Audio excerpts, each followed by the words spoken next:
merci d'être là, d'être venu exprès de Lisbonne.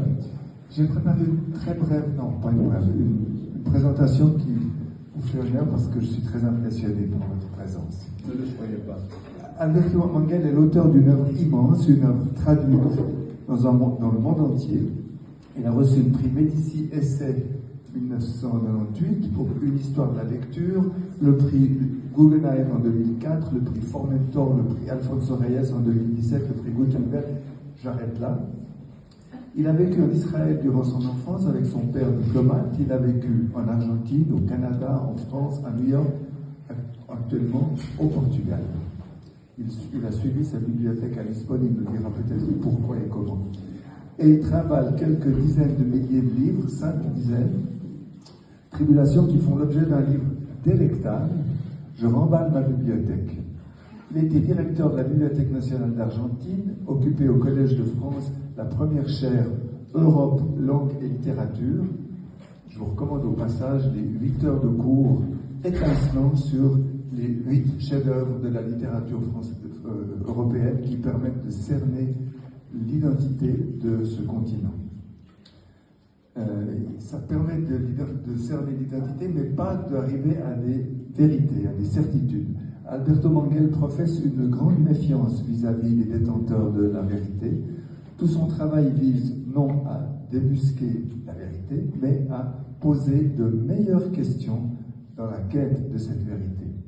L'auteur d'une histoire de la lecture, de la bibliothèque La Nuit, de Tous les hommes sont menteurs, du Nouvel éloge de la folie, 30 autres essais, fiction, ontologie, cet homme sursollicité est assez généreux pour venir de Lisbonne nous parler, d'abord de sa plus récente publication en français, Don Quichotte et ses fantasmes, et ensuite de beaucoup d'autres choses. Il est d'accord de parler de tout, y compris de répondre à vos questions tout à l'heure, dans 40 minutes environ.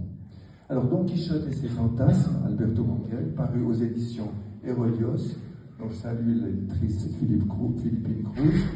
La traductrice Béatrice Duner, qui mérite un hommage, n'a pas pu venir. Pourquoi les fantasmes? D'abord, merci de cette invitation. J'étais venu plusieurs fois à Lausanne, Genève, mais jamais à Morges. Quelle belle ville que vous avez ici. Et donc, pour répondre à votre question, ce livre est un livre curieux parmi mes livres parce que c'était une commande d'un éditeur mexicain qui avait lu un essai que j'avais écrit sur le Quichotte.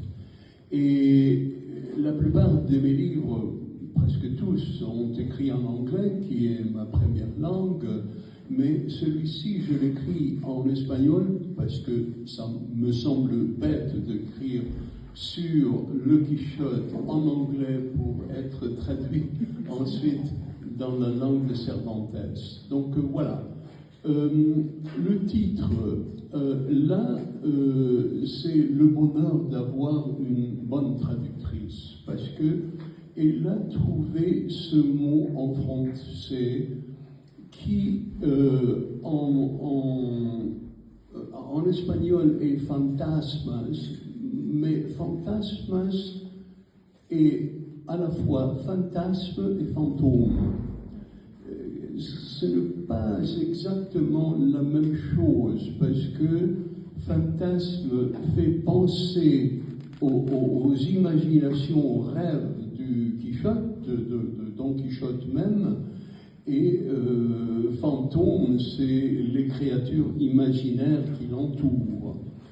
Donc, elle a préféré le mot fantasme, et en fait, je me suis rendu compte qu'il avait raison.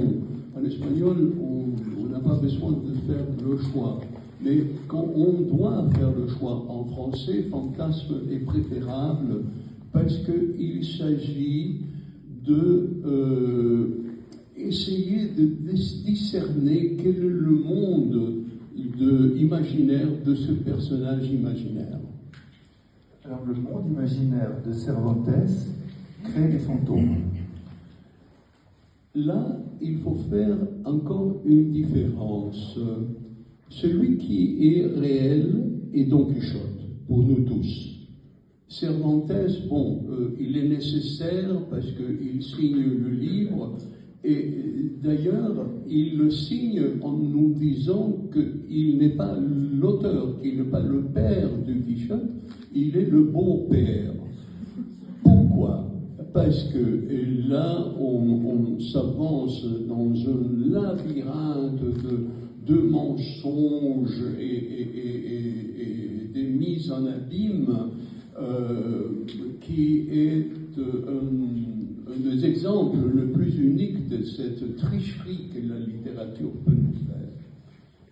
Donc, au chapitre 7 de la première partie du Quichotte, Cervantes, qui était en train de nous raconter l'histoire de ce vieillard lecteur qui aime les romans de chevalerie et qui croit à l'éthique de la chevalerie, c'est ça qui est très important, décide de mettre en œuvre ses lectures et se lancer au monde pour prouver que la chevalerie n'est pas morte. Et arrivé au chapitre 7, il est en train de nous raconter ça, il dit, je ne sais pas, je ne connais pas la suite, je ne sais pas comment ces aventures continuent. Et là, il nous raconte que, comme un auteur bloqué dans son écriture, il est dans le marché de Tolède, et lui, il est incapable de ne pas lire tout bout de papier qu'il retrouve dans la rue. Vous, lecteurs, connaissez ce syndrome. Nous avons cette impulsion de tout lire, même les boîtes de conserve. Et donc, il voit une pile de manuscrits qui est en vente dans une calligraphie arabe. Il se dit, tiens, je vais voir ce que c'est. Et comme il ne lit pas l'arabe, il cherche un traducteur arabe. C'est très facile de le trouver. Ce qui est très important, c'est le contexte historique. Parce que le Quichotte, la première partie du Quichotte, est parée en 1605. Donc, quelques années après l'expulsion des Arabes de l'Espagne. Les Arabes et les Moriscos, ceux qui ont été convertis, sont encore une fois expulsés après, en 1492, quand les rois espagnols rentrent en Grenade, ils trahissent l'accord qu'ils avaient fait avec les gouverneurs arabes et expulsent et essayent d'éliminer la culture arabe de l'Espagne. Aussi la culture juive, parce que les Juifs sont expulsés de l'Espagne des décennies avant ceci.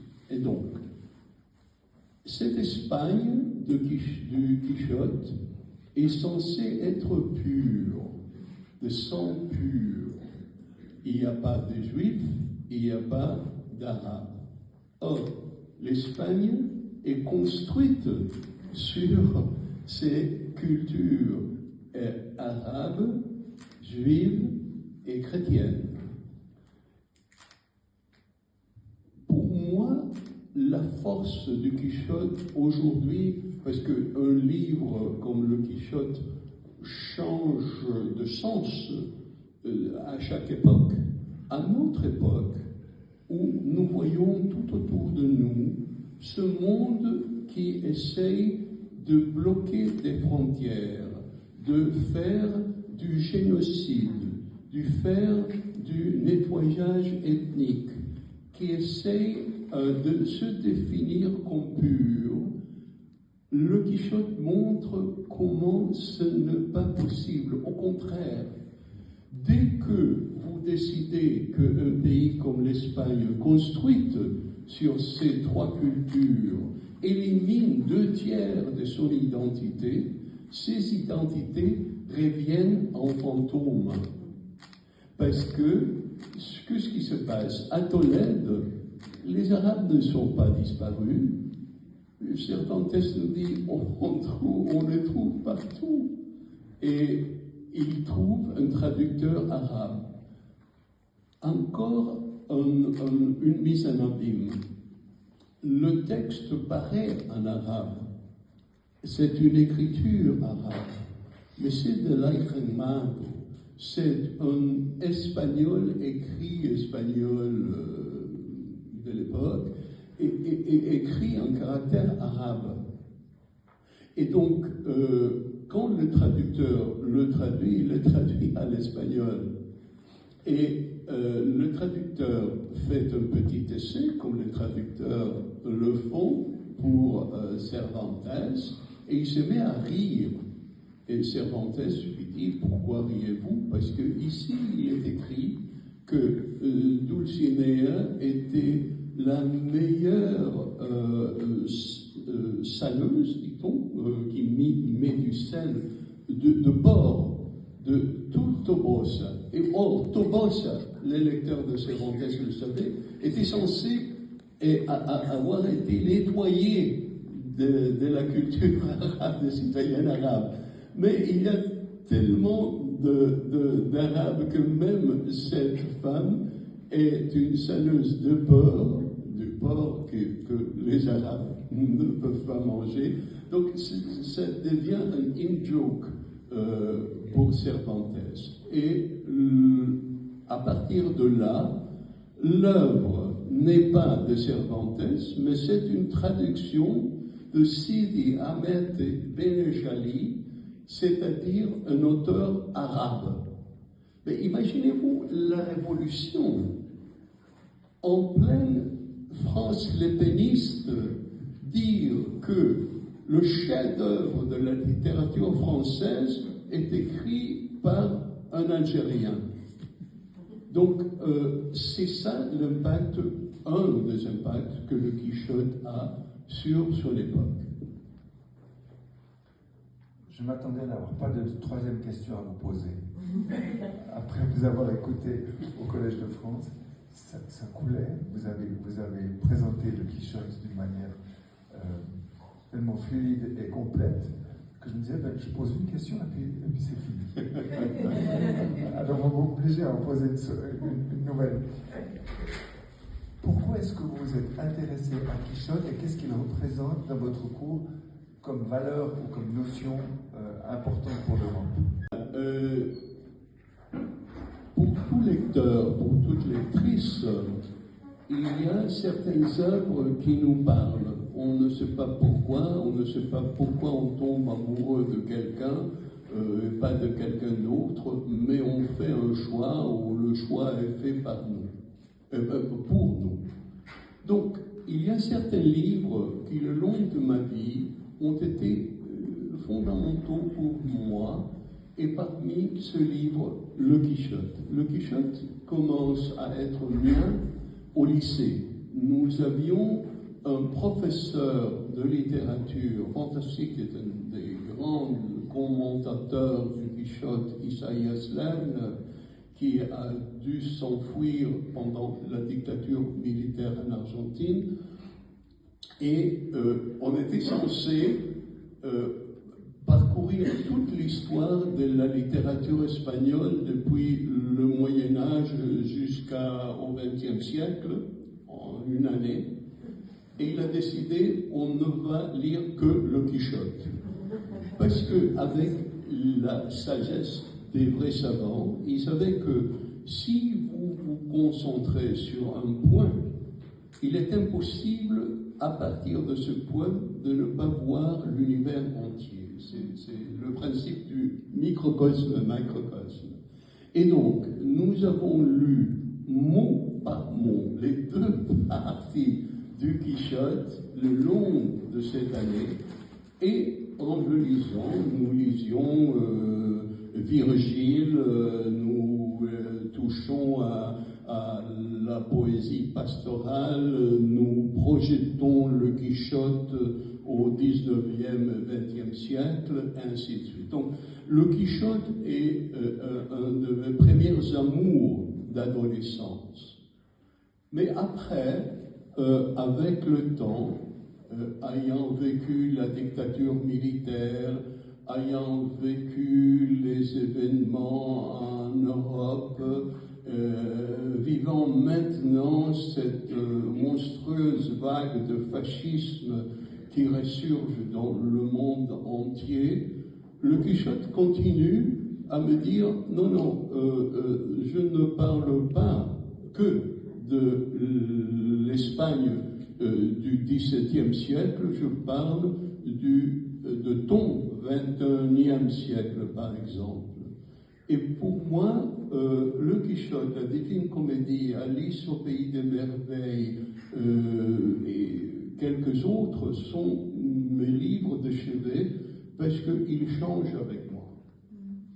Alors vous aviez commencé avec Homère, vous avez terminé avec Kafka, et chacun de ces livres représentait une notion, une valeur importante.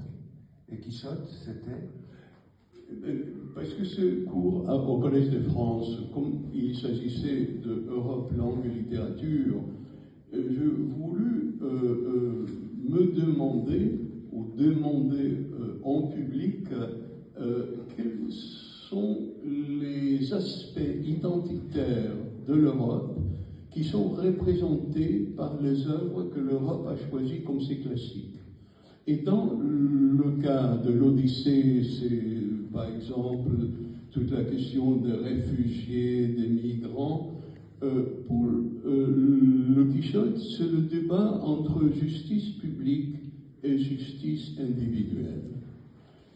Toute société existe dans la tension entre les règles, les lois que ces sociétés imposent sur ses citoyens, ces murs qu'une société construit pour se protéger du monde extérieur et pour soutenir, regrouper et identifier ses citoyens, et le sens de justice, le questionnement de l'individu en tant que citoyen qui questionne ces lois, que dans chaque génération se pose des questions sur ces règles, elle essaye d'ouvrir des brèches ou construire de ponts entre ce que la société laisse dehors les murs et ce que la société garde à l'intérieur.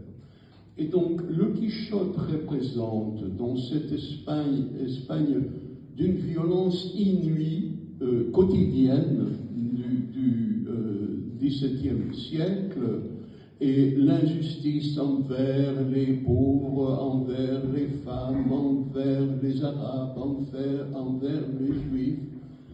Don Quichotte représente l'éthique individuelle du chevalier, cette éthique construite au Moyen Âge par laquelle certaines notions de justice, de valeur morale,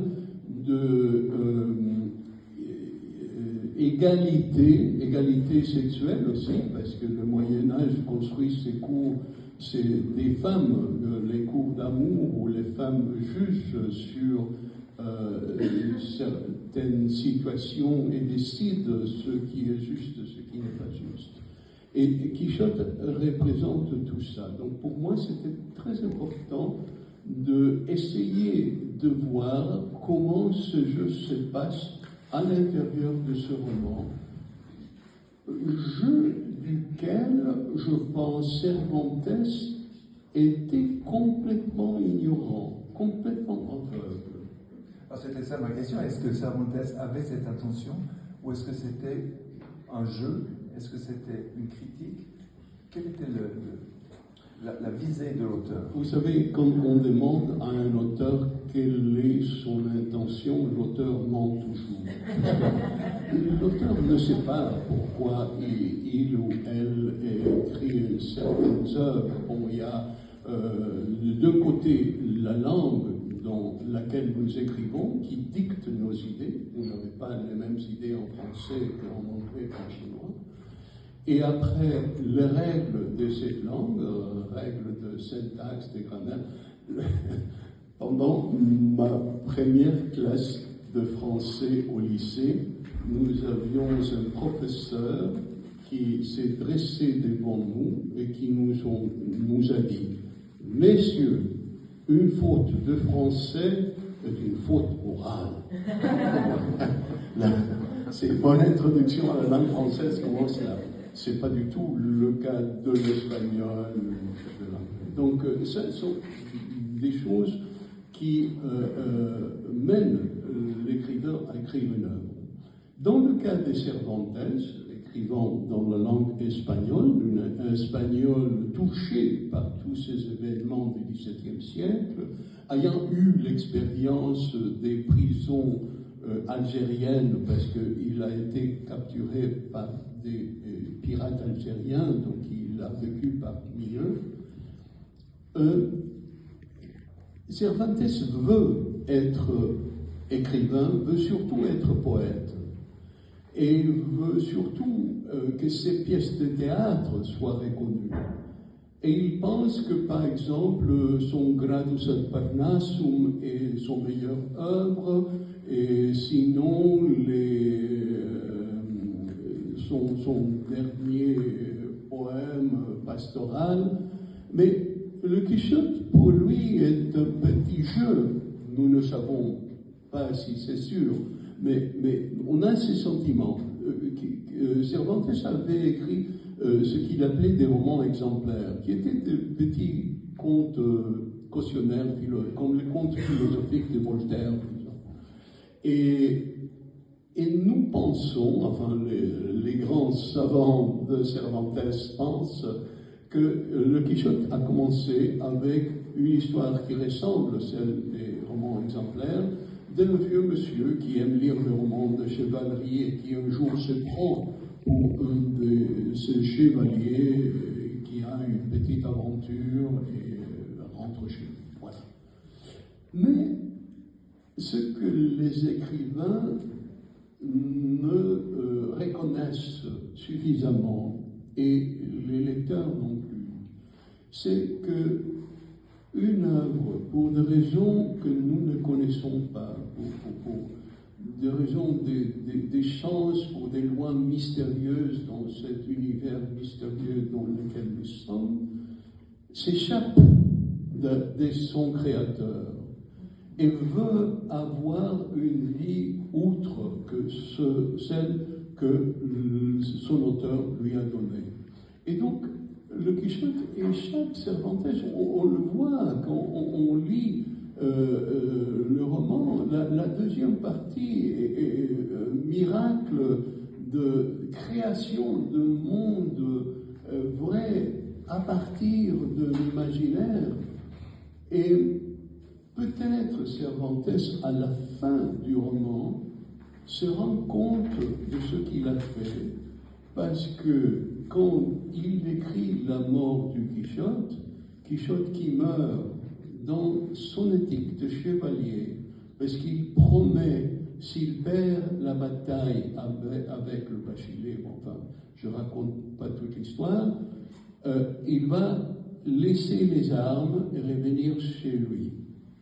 Et ce Alonso Quijano, ce vieux monsieur qui part en chevalier et qui fait tous ces extraordinaires exploits, finit dans son lit et meurt, Alonso Quijano. Dès qu'il abandonne cette idée de chevalerie, d'être chevalier, d'être Don Quichotte avec toute cette éthique, et il revient à être le vieux monsieur à la campagne, il meurt, il ne peut plus soutenir sa propre vie. Et à ce moment, Cervantes, qui est en train d'écrire ça, se rend compte de ça et laisse le style littéraire dans lequel il avait écrit toute l'œuvre et dit, il rend son âme, je veux dire, il se meurt. Et il revient à ces mots si simples pour exprimer ce qu'il sent. On sent la douleur de Cervantes à ce moment-là. Lui qui avait cru jouer un jeu, faire une sorte de cirque, à la fin, il voit, mais c'est un peu comme Dieu regardant le Adam qu'il a fait, se disant, ben, ce n'est plus un bout de terre, c'est quelque chose d'extraordinaire. Donc Cervantes, un créateur inconscient qui prend conscience à la fin de la puissance de son... Nous ne pouvons pas savoir. Donc il n'a rien du fantôme, ni du fantasme. Il a les deux choses, c'est-à-dire, Pour finir, je veux dire. donc Don Quichotte est un fantasme de lui-même. C'est le vieux Alonso Quijano qui se croit Don Quichotte.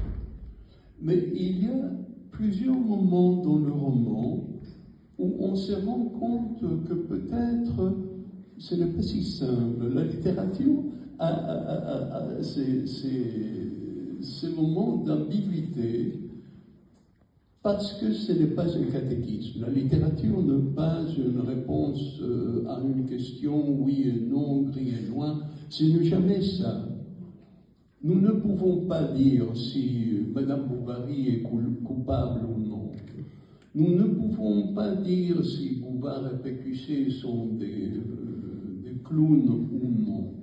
Nous ne pouvons pas dire si Don Quichotte est fou ou non, parce que il y a des moments où il est très, très rationnel et toujours éthique. Par exemple, l'épisode où les aristocrates se moquent de ce vieux supposé fou et ils le font monter un cheval de bois en lui disant qu'il va l'amener à la lune. Et donc il les bande les yeux à Don Quichotte et à Sancho. Et Sancho est toujours très terre à terre. Et donc, les yeux bandés, il dit à Quichotte, mais nous ne nous éloignons pas, parce que les voix de ces aristocrates continuent nous pouvons les entendre, donc elles ne sont pas loin.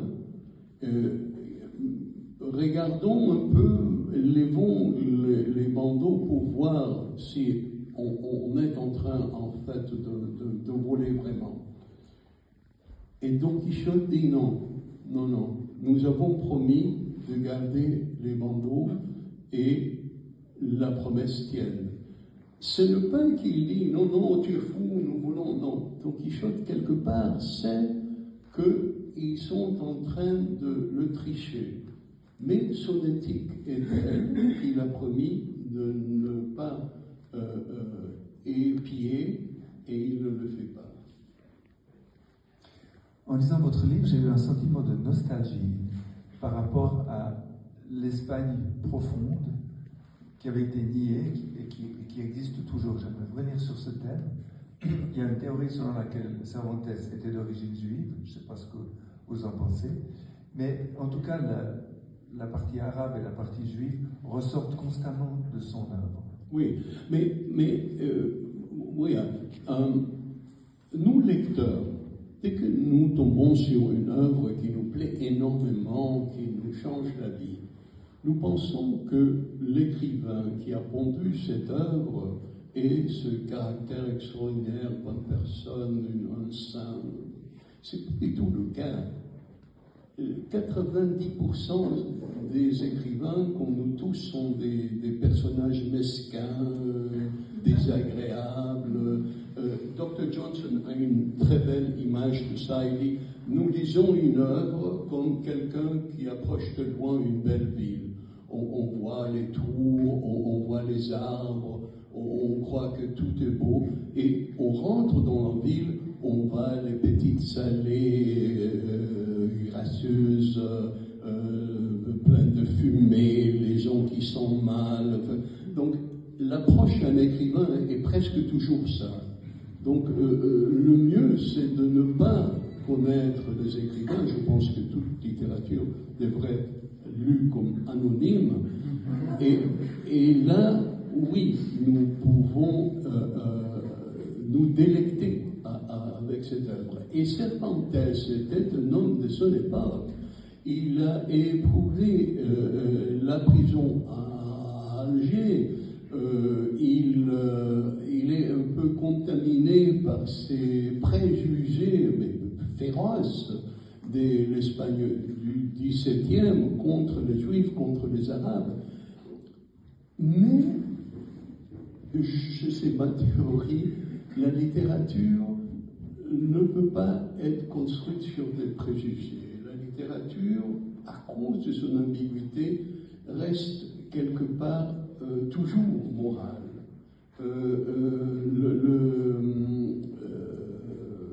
Le Shylock de Shakespeare n'est pas un personnage antisémite.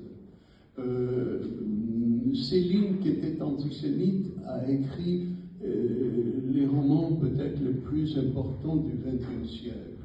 Parce que je pense qu'une œuvre qui est vraiment de la bonne littérature ne laisse pas la place à ces préjugés.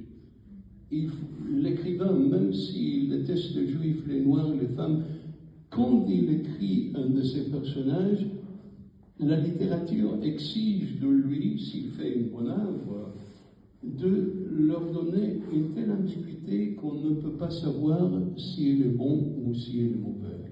Et donc, je pense que Cervantes, d'un côté, comme homme, peut-être, avait ses préjugés, mais comme écrivain, il y a une scène avec un arabe converti qui est expulsé de l'Espagne, qui était un ancien voisin de Sancho, que Sancho rencontre à un certain moment et qui se reconnaît, et qui prononce des mots qui sont le mot des réfugiés de notre époque, qu'ils viennent de l'Ukraine, qu'ils viennent de Gaza, qu'ils viennent de la Syrie, qu'ils viennent d'où ils viennent. C'est le mot d'Aricote qui dit « Nous avons quitté cette terre, mais cette terre est la nôtre. Nous nous sentons que nous avons nos racines ici. » Et il y a un éloge de cette Espagne qui les a refoulés, qui vous brise le cœur. Inconscient? Comment savoir ce qui est conscient et ce qui est inconscient chez un écrivain? C'est un des thèmes de votre livre. Vous allez à la recherche. C'est le thème. Vous allez à la recherche de cela. Il n'y a pas de réponse parce que à chaque fois que je meurtre à cette question, la réponse vient de moi, c'est-à-dire de ce que moi je ressens. Et je ressens en lisant le Quichotte cette opposition aux préjugés, cette notion que la justice individuelle doit avoir son champ dans notre société. Et ça, c'est une question tellement difficile dans le Quichotte, parce que Don Quichotte, avec son éthique de chevalier, il veut l'imposer dans un monde qui est injuste, qui a ses propres lois, qui a ses préjugés. Et il ne peut pas les imposer par la force. Je suis tombé par hasard sur un passage de saint Thomas d'Aquin qui parle de la nécessité d'une société d'inculquer les vertus éthiques à ses citoyens. Mais Aquin dit, cette société doit imposer ses lois, doit imposer ses règles, mais elle ne peut pas forcer les citoyens à devenir éthiques. Même si nous avons ces lois, il n'y a rien qui peut nous obliger. Et donc, comment faire? Il ne donne pas de réponse à ça, il n'y a pas de formule. Et dans le cas de Quichotte, c'est la même chose. Le premier épisode de Quichotte, où il sort à l'aventure, il rencontre un petit garçon qui est en train d'être battu par son patron. Et Quichotte dit au patron, qui est effrayé, cette figure du fou avec la lance, qui lui dit « Arrête, oui, arrêtez, qu'est-ce que vous êtes en train de faire ?» Et il dit, bon, je punis mon mauvais travailleur. Et le garçon dit, non, c'est pas vrai, il ne veut pas me payer, c'est pour ça qu'il le fait. Et Quichotte dit, libère-le et laisse-le rentrer chez lui, et ne reviens pas à ses mauvaises manières, jure par les lois de la chevalerie. Le patron dit, je jure, pourvu que ce fou s'en aille. Et Quichotte répare, ayant accompli ce qu'il voulait accomplir. Longtemps plus tard, dans un chapitre beaucoup plus loin, Quichotte et Sancho rencontrent ce petit garçon qui s'est enfui et qui dit au Quichotte, monsieur, faites-moi une grâce. La prochaine fois que vous me voyez dans une situation pareille, n'intervenez pas parce que après vous êtes intervenu, il m'a battu 10 fois plus fort, il m'a laissé presque comme moi. Bon, la question reste sans réponse. Est-ce que nous tous, chacun d'entre nous, voit un acte d'injustice comme il y a des milliers tous les jours? Nous savons que rien que nous pouvons faire, nous, chacun d'entre nous, va faire que le fou de Netanyahou arrête le génocide de Gaza. Mais alors, faut-il rien faire? Faut-il signer une lettre? Faut-il dire « je suis présent » Ça ne va pas aider la petite fille de 3 ans qui a besoin de médicaments et qui va mourir parce que Netanyahou ne laisse pas entrer les médicaments. Donc, la question reste, que doit-on faire? Que doit-on faire? La question reste. Vous êtes arrivé à poser une meilleure question, au fond. Vous lisez le Quichotte depuis que vous avez 18 ans? 15. Est-ce que vous vous souvenez des différentes lectures que vous avez faites, de la manière, parce qu'aujourd'hui vous nous touchez beaucoup en parlant de migrants, de déplacés, de transloqués. Est-ce que vous vous souvenez des lectures que vous faisiez à 40 ou 50 ans?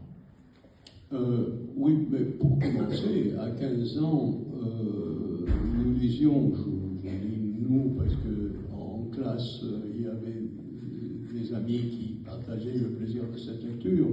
Nous lisions qu'on lisait le Cisco Kid, ou un de ces cowboys qui partent à la recherche d'aventures pour faire le bien. Bon, le personnage. Et ça reste toujours vrai. Mais après, pendant la dictature militaire, c'était une autre lecture. Après, quand je suis arrivé en France et je suis devenu adulte, la lecture était plus psychologique et poussée sur l'importance du livre dans l'Espagne de Cervantes, parce que il y a tellement de moments où le livre devient le personnage central. Pour guérir le Quichotte de sa folie, le barbier, le prêtre brûle sa bibliothèque, c'est un extraordinaire chapitre où il discute de la valeur de certains livres, ce sont des vrais livres dans la bibliothèque. Parmi ces livres, il y a un de Cervantes. Et le curé dit, ben non, celui-là, on ne va pas le brûler parce que c'est un ami à moi. Fantastique. Mais ils n'arrivent pas à tout brûler. Donc ce qu'ils font, c'est qu'ils clausurent la bibliothèque, ils construisent un mur pour faire voir qu'il n'y a pas de bibliothèque. Quand Don Quichotte se réveille après son aventure, il a été blessé, et il va chercher ses livres, il n'y a pas de bibliothèque. Les livres ne sont plus là. Et on lui explique qu'un sorcier est venu, a fait disparaître la bibliothèque. Et Don Quichotte ne dit rien, ils acceptent cette explication, Et à partir de ce moment-là, il n'ouvre pas un seul livre. Le long de tout le roman, il y a des personnages qui lisent, il y a des personnages qui parlent des romans, il y a un moment fantastique dans une taverne où un bachelier vient avec des romans à lire en public, et donc les filles réactionnent d'une façon, disant qu'elles aiment beaucoup les passages d'amour, les jeunes hommes aiment le passage d'action. Enfin, chaque lecteur, chaque groupe de lecteurs réagit d'une façon spécifique, mais le Quichotte ne lit pas un seul livre. Alberto Manguel a lu, ouvert 50 000 livres qu'il possède.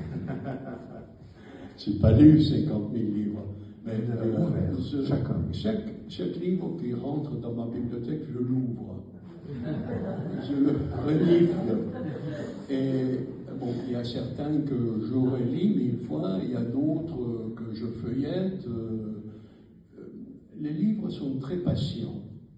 Et nous attendons le moment venu, je sais que j'aurai le livre dont j'ai besoin.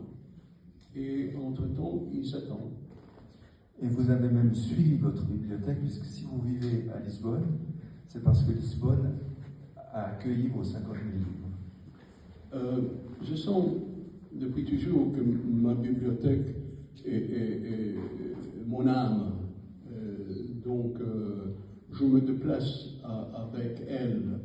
Et quand j'ai dû remballer ma bibliothèque en quittant la France, je me suis dit, où est-ce que va renaître cette bibliothèque? Je sentais les livres m'appeler la nuit, sors-moi d'ici, sors-moi d'ici.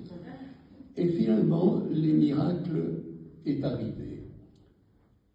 Chesterton disait que la chose la plus extraordinaire des miracles, c'est qu'ils arrivent. Et donc, ce miracle est arrivé juste avant le Covid, en février 2020. J'ai reçu un appel du maire de Lisbonne me demandant si je ne voulais pas donner ma bibliothèque à la ville et qu'ils allaient construire sur cette bibliothèque un centre d'études sur l'histoire de la littérature, de la lecture. Et donc c'est fait. Je suis allé à Lisbonne. Quand la cérémonie de donation s'est faite en septembre 2020, j'ai demandé au maire, mais vous êtes en plein Covid, tout le budget doit aller pour des questions sanitaires, est-ce que vous avez l'argent pour ça? Et il m'a répondu, le Covid va finir, la culture reste. Et ce geste m'a beaucoup ému. Et donc, je suis à Lisbonne, où les choses sont très, très, très, très lentes. Donc, les travaux dans le palais où la bibliothèque va être logée continuent. Peut-être, si les choses se passent bien, on va inaugurer en 2028.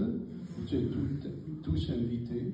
Et entre-temps, les livres sont catalogués, parce que les livres chez moi n'avaient pas de catalogue, parce que je ne savais pas lesquels c'était, donc je pouvais les retrouver très facilement. Mais là, comme c'est devenu une bibliothèque publique, elle nécessite un catalogue. Alors vous avez vécu en divers endroits, vous avez toujours trimballé votre bibliothèque toujours en train de s'accroître. Et si ça avait été Istanbul au Mexico, vous seriez à Istanbul au Mexico. J'ai eu des offres d'Istanbul, Mexico, New York, même d'une petite ville à côté de Naples, où un monsieur avec des lunettes noires est venu me voir en me disant on voudrait installer votre bibliothèque dans notre village, mais il n'y aura pas de papier à signer. Voilà, et c'est Lisbonne.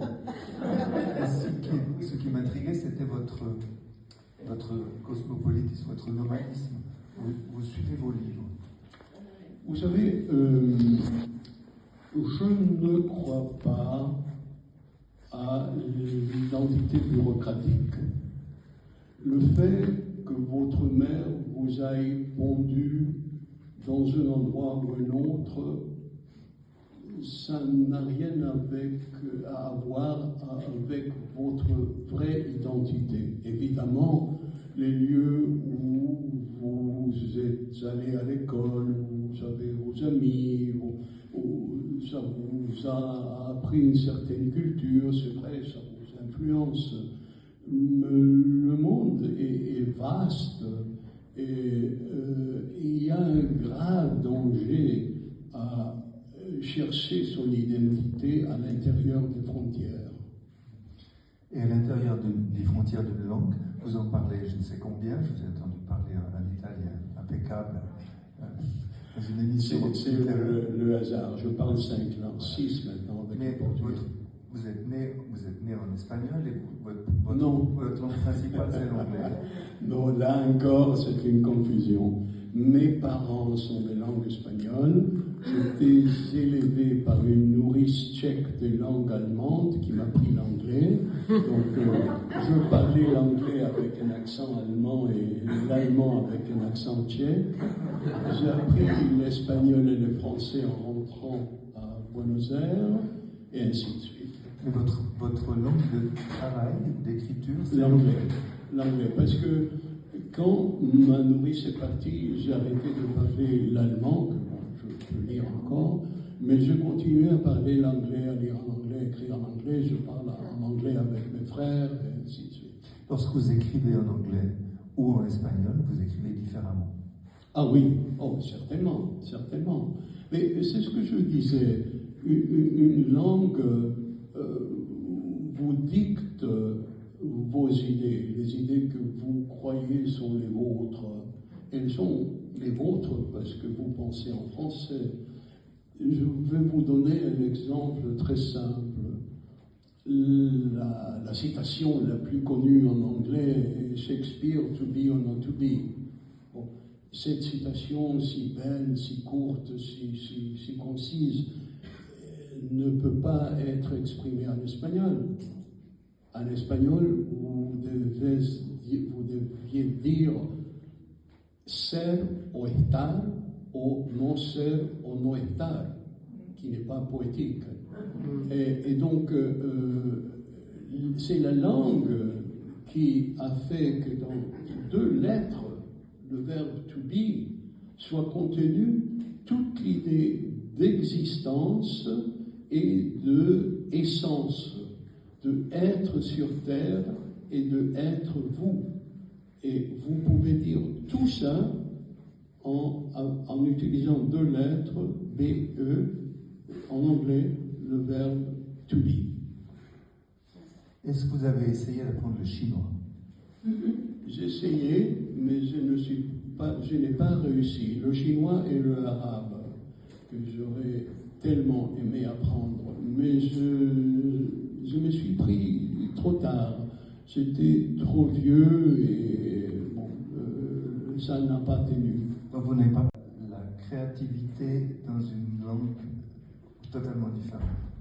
Non, je m'intéresse beaucoup aux langues arabes et chinoises, je lis beaucoup là-dessus, donc j'ai une certaine idée de comment les pensées se construisent. Par exemple, j'ai une très chère amie, Han Cheng, qui a écrit une merveilleuse histoire de la pensée chinoise, et là elle explique comme dans les langues européennes, les connexions se font sur un plan horizontal. Et en Chine, la pensée est pyramidale. Et donc, ça fait que les idées se construisent toujours à partir de quelque chose qui a été dit au sommet, le classique, les commentaires, et ça descend à ce que vous pouvez imaginer dire.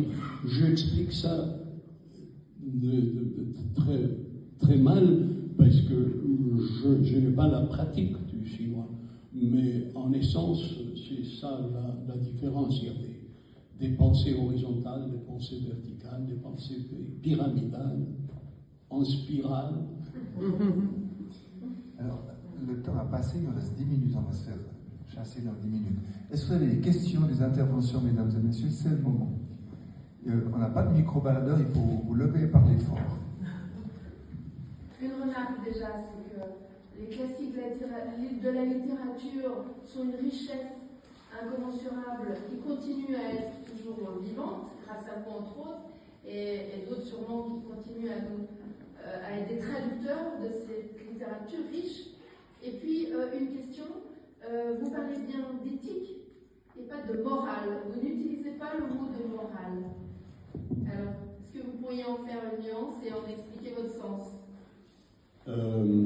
La première partie de votre question, nous appelons des classiques. Calvino disait, c'est l'œuvre qui continue à nous parler, n'atteint jamais la dernière page. Mais c'est un choix que nous faisons chacun d'entre nous. Ce qui est un classique pour moi ne le sera peut-être pour vous. Borges disait que le verbe lire ne peut pas se conjuguer à l'impératif. Donc, vous lisez ce que vous voulez. Quant au traducteur, là encore, c'est une idée fausse que nous avons de la littérature. Moi, je ne lis pas Dostoïevski, ni Tolstoï, ni le roman du Genji. Je lis les traductions de ces œuvres. C'est les traducteurs qui écrivent ces œuvres et qui donnent une certaine immortalité à l'œuvre en retraduisant pour chaque génération. Borges encore disait qu'une traduction peut être conçue comme un autre jet de l'œuvre originale dans une autre langue. Et je pense que c'est vrai. Avant que vous parliez d'éthique et de morale, j'aimerais juste faire une petite parenthèse pour dire que les éditions Hérodios vont publier dans une année ou deux une nouvelle traduction de Don Quichotte avec votre préface, et ce sera donc une nouvelle étape de la vie de cette œuvre. Pour le XXIe siècle, sans doute, sans doute. Et l'éthique et la morale? La question de madame sur l'éthique et la morale. Éthique et morale. C'est des définitions très personnelles, mais la morale, pour moi, est le champ que nous partageons tous en tant qu'êtres humains. Je ne crois pas à la critique des universalistes qui disent que ce que pour vous est moral ne l'est pas pour un habitant des îles Tonga ou du Mexique. Je crois qu'il y a certaines valeurs morales essentielles que nous partageons qui nous permettent de nous définir comme êtres humains. La vie est sacrée, nous sommes tous égaux dans nos responsabilités et nos droits, et ainsi de suite. Éthique est le choix personnel des stratégies que nous prenons pour mener à bien notre vision de la morale. Merci. Vous avez posé une question tout à l'heure. Que doit-on faire? Quelle est votre réponse? Chacun d'entre nous doit répondre à ça d'une façon très très personnelle. Moi, j'écris. Je pense que dans mes écrits, j'adresse constamment cette question de justice et injustice. Et d'un point de vue pratique, je signe des lettres pour Gaza, j'ai convié une historienne ukrainienne à venir au Collège de France. J'essaye maintenant de me battre pour faire sortir deux écrivains de Gaza et leur famille, parce que dans un cas, la petite fille est très malade, l'autre cas, la femme est un cancer. Dans la dernière lettre qu'il m'a envoyée, il me dit il nous faut une demi-heure pour aller chercher une voiture qui nous mène à l'hôpital, et quand nous arrivons à l'hôpital, elle est trop faible pour subir le traitement. Donc, ils ont des invitations de Cluny en France. Ils ont donc leur visa tout prêt au consulat français de Jérusalem, et le gouvernement de Netanyahou ne leur concède pas le droit de partir. Quoi faire? Ça va être encore une question purement littéraire pour le coup. Au fond, comment dire, qu'est-ce qui vous a... Je sais que vous avez été priori, si je me souviens bien, secrétaire de Borges. Non, pas secrétaire. Borges est devenu aveugle dans les années 55. Moi, je l'ai rencontré, j'étais adolescent, je travaillais dans une librairie à Buenos Aires, et il demandait à tout le monde de venir lui faire la lecture. Donc, il demandait à la concierge, au chauffeur de taxi, il m'a demandé, et donc je lui ai fait la lecture pendant 3 ans. Est-ce que son travail vous a inspiré dans votre réflexion? Et est-ce que Borges a étudié Don Quichotte?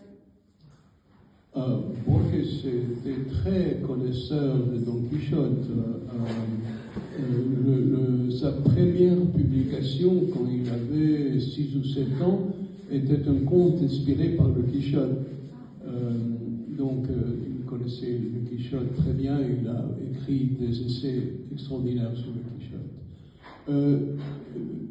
Borges s'était promis, quand il est devenu aveugle, de ne plus écrire de la prose, parce qu'il disait qu'il pouvait continuer à écrire de la poésie, parce que la poésie lui donnait comme une musique à laquelle il ajoutait des mots, mais que pour écrire de la prose, il lui fallait voir sa main écrire, et donc il a arrêté. Mais bon, l'écrivain prend ses décisions, et l'imagination continue à travailler, donc 10 ans après, il y avait plein d'idées pour des contes. Mais avant de se mettre à les écrire, il voulait revisiter les contes qu'il trouvait magistrales pour voir comment ils étaient construits. Et donc il me le faisait lire sans aucune interprétation, sans aucune intonation. Il m'interrompait chaque 3 mots pour faire un commentaire, mais c'était des commentaires pour lui. Et moi, j'étais l'adolescent qui écoutait ses commentaires. J'ai eu le privilège d'entendre Borges lire pour lui-même. Mais comme adolescent, j'avais cette arrogance des adolescents. Je me suis dit, oh, je suis en train d'aider ces pauvres vieux aveugles. Je ne vais pas vous priver de la parole. Il me reste 1 minute.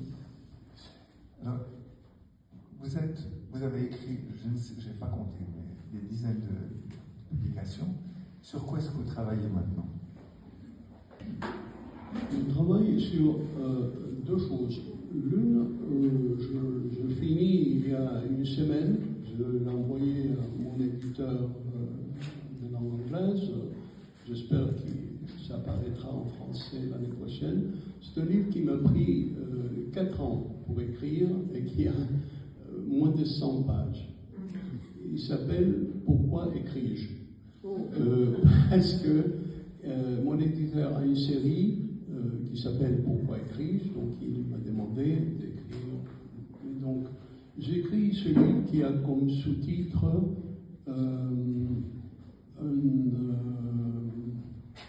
un projet de résistance. Et l'écriture comme résistance.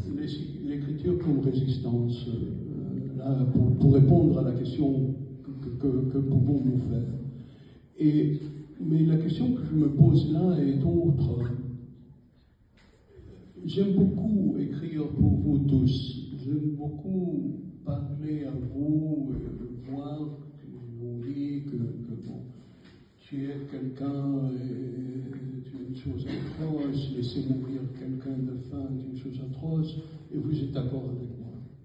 Comment atteindre la moitié de la population du monde qui ne partage ces valeurs, qui ne partage ce champ de la morale, qui dit que la droite décomplexée, pourquoi dois-je aider mon voisin? Je dois profiter pour moi-même et pas pour les autres. Bon. Comment atteindre ces gens-là? Je n'ai pas de réponse, mais le long de 100 pages, je m'interroge là-dessus. Et ces 100 pages vous ont pris 4 ans. Ah oui. Et Valérie disait qu'on n'achève pas un poème, on l'abandonne. J'aurais pu continuer pendant 4 ans. Donc vous avez abandonné l'écriture comme résistance. Et l'autre projet? L'autre, c'est beaucoup plus personnel. Longtemps, on m'a demandé d'écrire une autobiographie à cause de tous ces trembalages que vous avez cités. J'ai fait avec un de mes éditeurs français, il y a une dizaine d'années, un petit livre de conversation qui s'appelle Ça et 25 centimes, qui parcourt ma vie. Le titre Ça et 25 centimes, c'est parce qu'au Canada, quand je dis à mon éditeur, je vais être écrivain à plein temps, il m'a répondu, ça et 25 centimes t'achèteront une tasse de café. Mais là, je me suis décidé à faire une sorte d'autobiographie d'une façon différente. J'arrive là tout de suite à mes 80 ans, et le long de ma vie, j'ai eu le privilège, la chance de rencontrer des gens extraordinaires. Ils sont tous morts maintenant. Et donc, je suis en train d'écrire une visite au pays de mes morts. Et donc, chaque chapitre sera sur un de ces morts glorieux dont je me souviens et à qui je dois la personne que je suis aujourd'hui. Donc vous racontez votre vie?